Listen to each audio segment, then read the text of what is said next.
Hi, Sylvie here, host of Secrets from the Saddle podcast. Welcome to my indoor training studio. And this is the coach's tip of the week. Now, I've been getting a lot of questions and seeing a lot of interesting questions on forums about how do you set up your space and how do you make your riding experience comfortable. Well, I totally get you.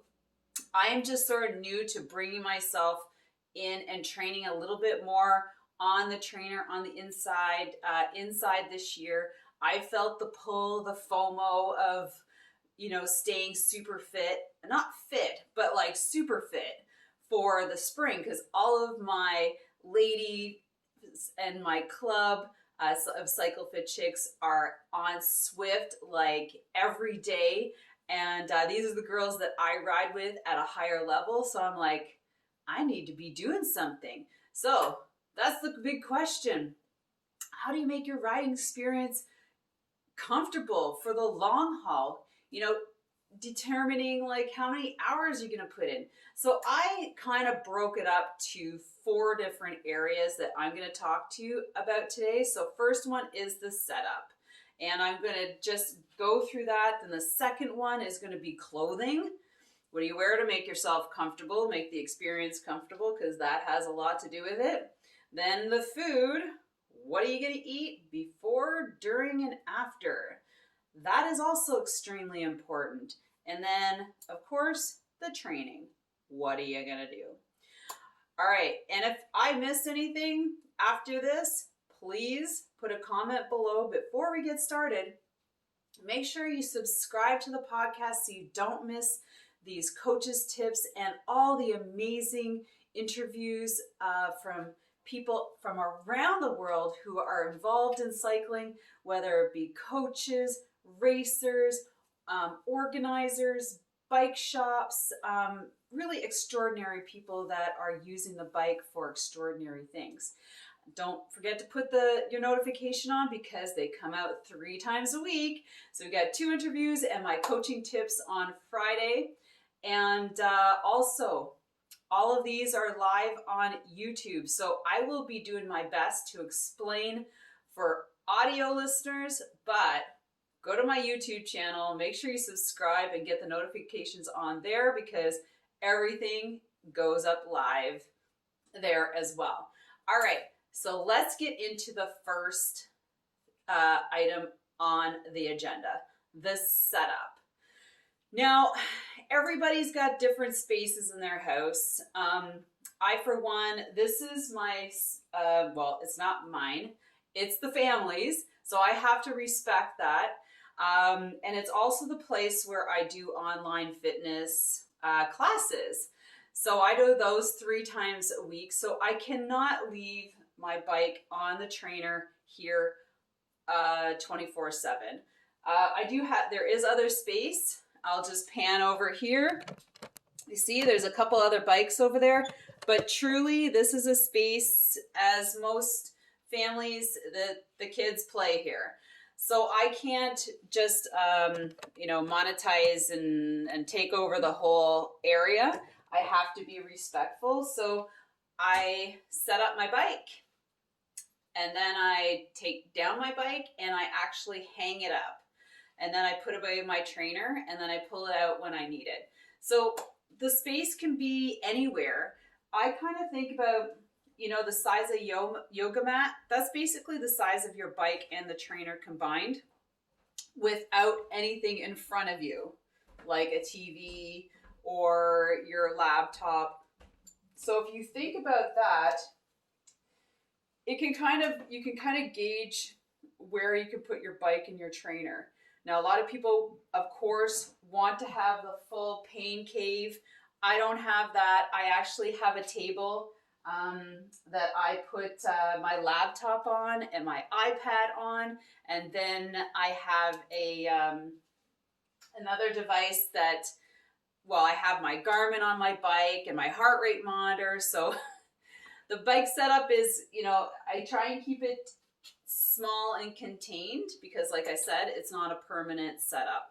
So that's the thing. That's the first thing is just, finding a space where you can set up permanently, or A or B, it's an easy place where you can tear down and put up, and you have a place to put your bike that's not too far away so that it doesn't take up, a lot of space. Unless you're really into, doing over 6 hours, 8 hours, 10 hours, 12 hours a week of training, then you might definitely want somewhere that's more permanent. Now for trainers, I'm not going to get into that. Lots of channels out there.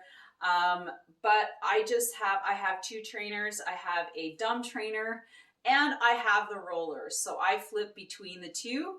And then we talked about the space. And here's a little thing about fans. I don't typically have one, but it is an important piece of equipment to invest in. And I've heard that the best place is kind of to put it behind you so that it cools your back and your neck. Now I know a lot of people have it just like blowing up into their face, but it really depends on what is best for you. So like I said, I don't have one here. I just sweat it out. I probably will add one later on. So your bike setup and devices. Here's a really important thing to note, that when you set up, you know how you ride your bike and naturally your hands are on the handlebars and you're looking forward. Your device, whether it's a TV or your laptop, shouldn't be too high, and you can put it low because your eyes typically go down to look at the ground anywhere. But if your TV specifically is too high and you're cranking your neck, you might want to consider bringing it down to its eye level, right? Because you don't want to end up having any neck issues in the long run. So that's basically your setup. You've got your trainer, doesn't matter what it is. You've got your space dedicated. You got your bike. Oh yeah, your bike. Make sure it's clean, and make sure you have a trainer tire on. Some people run with old tires. They typically break down quite quickly and they can leave, debris on your trainer. Sometimes it's just better to invest in one. I find them kind of loud, but anyways, it's like warming up my bike. It squeaks and then it goes away. The next one is devices. I know, like, for those who are on those platforms, there's a need for like 3 different devices, something to watch, something to run on, and then maybe, your Garmin, stuff like that. So you really have to decide how much money you want to put into this setup. And then storage, of course. So like I said, I have to take my bike off, and if you're able to keep your bike on there permanently, that's awesome. Here's one tip. If you are on a trainer that requires the pressure against your back wheel, make sure that you dial off the pressure when you're done, right? You release it from the back. And here's another tip. Make sure that you always are tightening the bolts that hold your bike in the trainer. Depending on how much out of the saddle and hard pedaling you do, those can loosen up. So just make a check maybe once a week, because we have found that sometimes they loosen, and when you go out to push on that pedal, your bike just falls out of your frame, out of your trainer.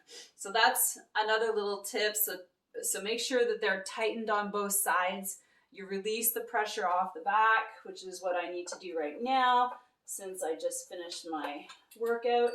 And when you get your bike on your trainer, make sure the skewer in the back, which is basically what holds your wheel onto your frame, is metal. The reason why metal is important is because metal will not come out of the trainer grasps. If you have metal on one side and plastic on the other, the plastic is the one that could slip out. So make sure that they're metal. Usually trainers do come with them.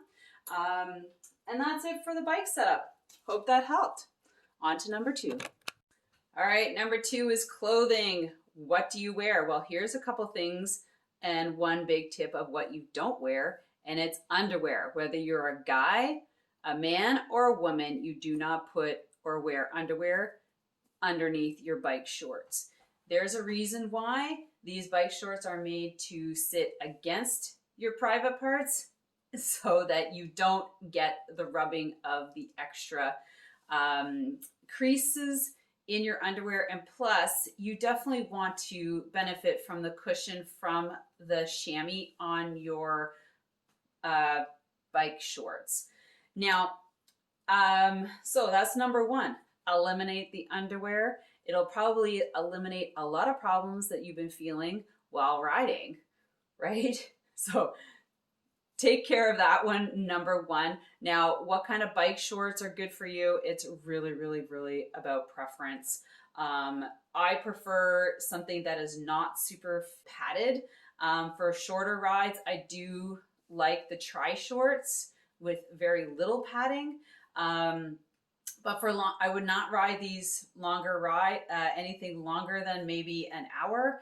I definitely love, there are some shorts that I love, but like I said, there's lots of brands out there. They can be extremely expensive. And I've heard of people who just swear off expensive stuff because sometimes it's just not as good. And make sure it's breathable, right? Cotton is kind of, gets wet, gets damp. Like, have a good breathable top, or just wear a sports bra. Who cares? So that's it for clothing. Let's move on to number 3. All right, number 3, going to talk about food. And this is probably the most important part alongside with sleep, but we're not going to talk about sleep when it comes to bike setup and being comfortable on your trainer. Now, food. You have to think about before, during, and after.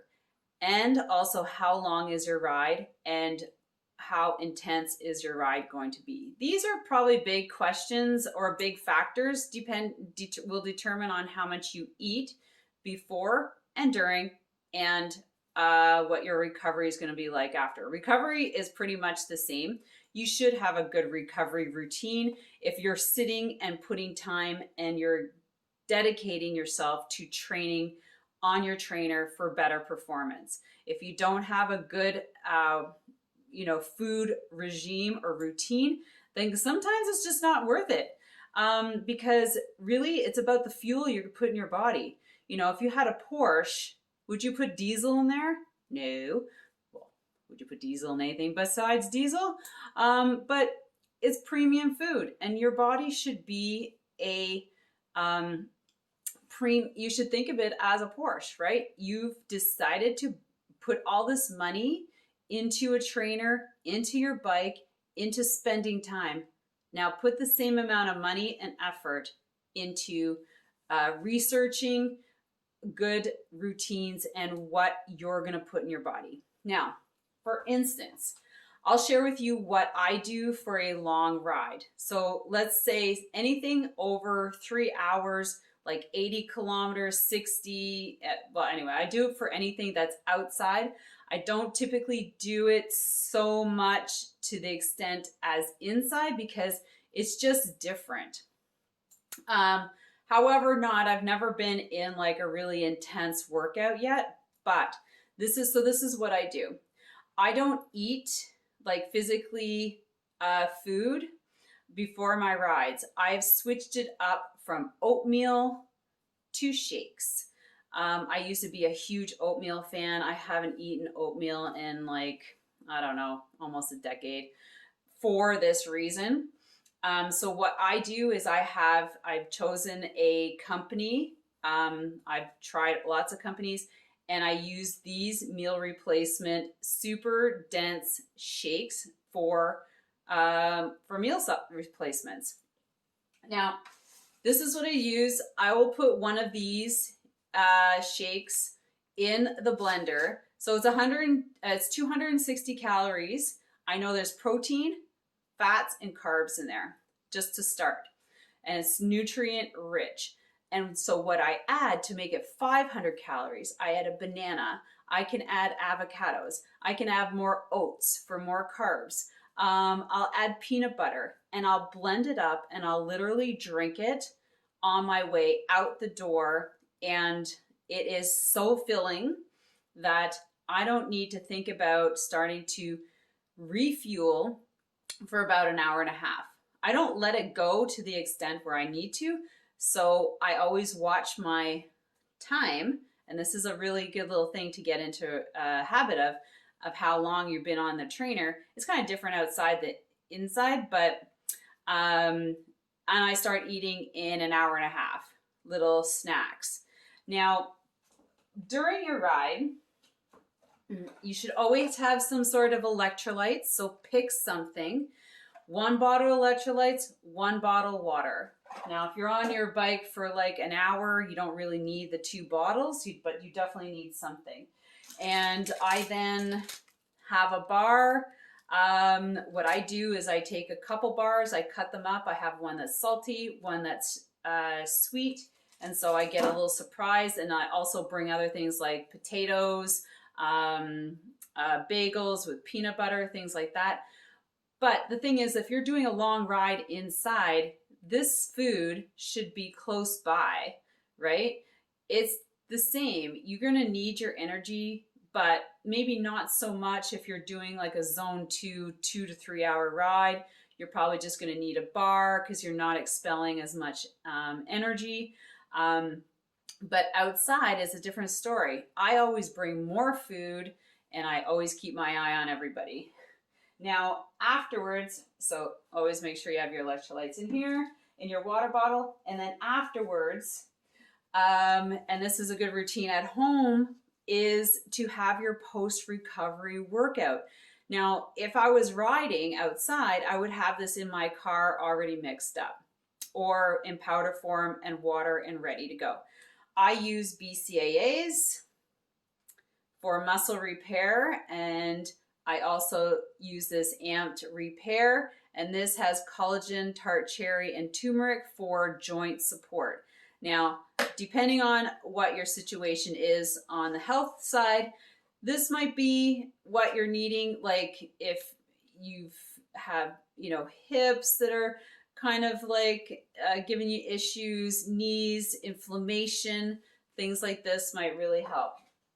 And then you always eat a full meal afterwards, like about an hour to an hour and a half to really replenish. Here's a little rule of thumb. Every hour you should be consuming, or 45 minutes, you should be consuming up to 100 calories. That can be the same inside if you're doing like a really intense long ride, definitely on the outside. So it's important to start tracking and really paying attention to time and how you're feeling. Okay, don't ever let yourself go to the point where you're feeling hungry. That is too late. You're literally on your way to bonking and causing everybody to stop with you if you're out on an outside ride. If you're gonna bonk by yourself at home, go for it. But I hope you learn from it. All right, next one. Okay, so number 4 is training. Now this is super important. I've talked to more of my clients, and I've just talked to some of my teammates, and I'm like, what are you guys doing? How many hours are you putting in? And it's really important to kind of have an idea of what you're doing. Let's just say for right now, it's January, and there's a goal of an event in June, and it is like 120 kilometers. It's in a hilly region, and it's like you're going for time. Now, something like that, you're going to want to, train appropriately for. And then, of course, you're starting your season. People might have triathlons, so of course you got to manage the 3 sports. But for this, it's just deciding and making sure that you do not overtrain yourself over the winter for April or May or whenever you're getting started. What does that mean? Here's a rule of thumb. If you are jumping on every group ride or meetup, or if the fear of FOMO, kind of like me, is getting to you, and you're just doing all these intense long rides, or like you're just trying to get all the badges on, say, Swift. 80% of your weekly training should be base building zone 2. 20% is those hill climbing, those faster group rides, those high intensity intervals. Now, just take a look at what you're currently doing, because if you kind of doing the reverse, then your body is never going to recover. You're going to get injured. You're going to stop getting quality workouts. And so that's why I say, it's just basically make a plan, schedule it in, and if you're doing 6 hours like I am, hour 20 is your 20% of high intensity. So what is that going to be? Are you going to do it all in one shot? Or are you going to do it over 2 rides? So that's kind of what you're doing. So if you're up there for 10 hours, then 2 hours is dedicated to intensity, and you run it that way. I'm not going to get into further, like, more complicated formulas for training, but that is pretty much the rule of thumb. So just take a look at what you're doing and make sure that what you are doing follows that routine. That's it. We walk through the setup, the clothing, the food, and the training. So I hope that helps you out when you're sitting there and you're wondering how you can make your indoor experience a lot more comfortable. Here's the last little tip. If you're out for a 3-hour ride, you can stop and get off your bike and stretch and go to the bathroom and maybe get something to eat. So don't think that you have to sit on there for all that time. Plan it out, right? That's it for today's coach's tip. I hope you took away some great little tidbits that you can apply. And if I missed something, please, or comment below. I would love to take that and maybe make another coach's tip out of it. But for now, don't forget to subscribe to make sure you get the next one, and put those notifications on. Make sure you go to YouTube so you can see the full production of this.